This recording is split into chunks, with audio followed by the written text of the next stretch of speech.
Hey class, hope you're doing great. We're going to look at some things within each of the chapters of Treasure Island, and I'm going to call them literary treasures in each chapter of Treasure Island. And so we're going to go chapter by chapter. This is chapter 2.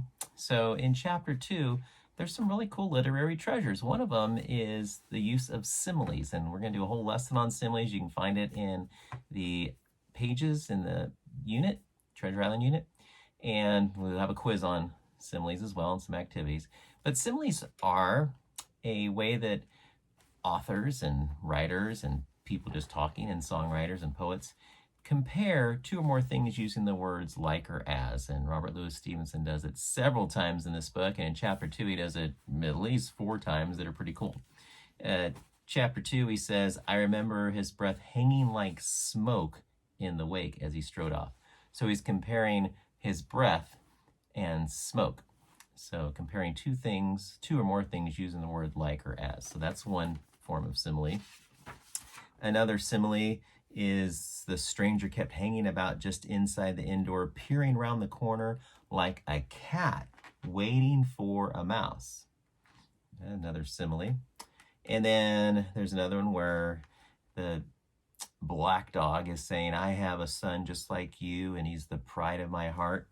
He says, "I have a son of my own, as like you as 2 blocks."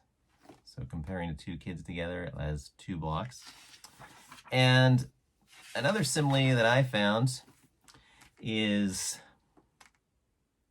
right here. It says, "The teeth were tightly shut and his jaws as strong as iron." Jaws as strong as iron. So comparing jaws to iron. So that's a simile, comparing 2 more things using the word like or as. Another treasure in the book, in this chapter, is the use of something called an idiom. Now, an idiom, we're going to have a lesson on that later as well, and it's in the unit, so you can find it if you want to skip ahead. But an idiom is a phrase or a collection of words that if you try to take it literally, it'll make no sense at all. And here in this chapter 2, there's one of those. And he says he kept swallowing as if he felt what we used to call a lump in the throat. So that just means you're nervous. A lump in the throat. It's not like he really has a lump in the throat, but it's an idiom, which means you're nervous. So we'll learn more about idioms as we go through this book, but just want to throw that out at you to show you. And then also in this book, you won't see any cuss words in this book, but what you will see is the word oath or the word cursing. And anytime that oath or cursing is in this book, it's a cuss word. And back in the day, you couldn't put cuss words in books. It was against the law, kind of pretty much, to put that in literary books and things. You wouldn't see bad words in there. So they would use the word oath or curse. And so you'll see that a lot in this book. Oath, curse, it's a bad word. So it's a literary device where you don't have to write the bad word out. I mean, come on, you can just write the word oath or curse and we know, well, it's a bad word. So Robert Louis Stevenson does that as well. And the final literary treasure that I want to point out is the first paragraph of chapter 2. Let me read it to you.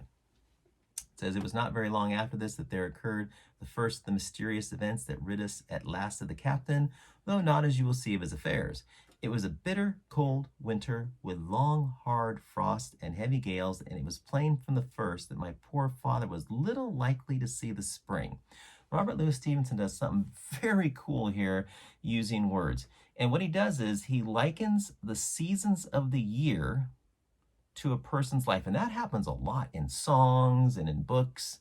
And people will use the seasons of the year to represent a life, or they'll use the months of a year or the time of a day to represent a person's life. So springtime would be the beginning of a person's life, when they're a baby, young, happy, energetic. And then summer is when you're kind of an adult and you can do things and you're healthy still and all life is really good.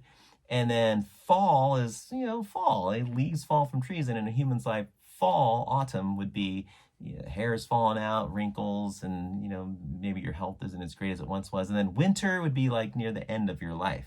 So the seasons of the year can represent a life. The time of the day, we'll read in other books, the time of the day represents a person's life. So the morning would be the beginning of your life, and nighttime would be like the end of your life, right? So in literature, we see authors doing that. We see songwriters doing that, poets doing that.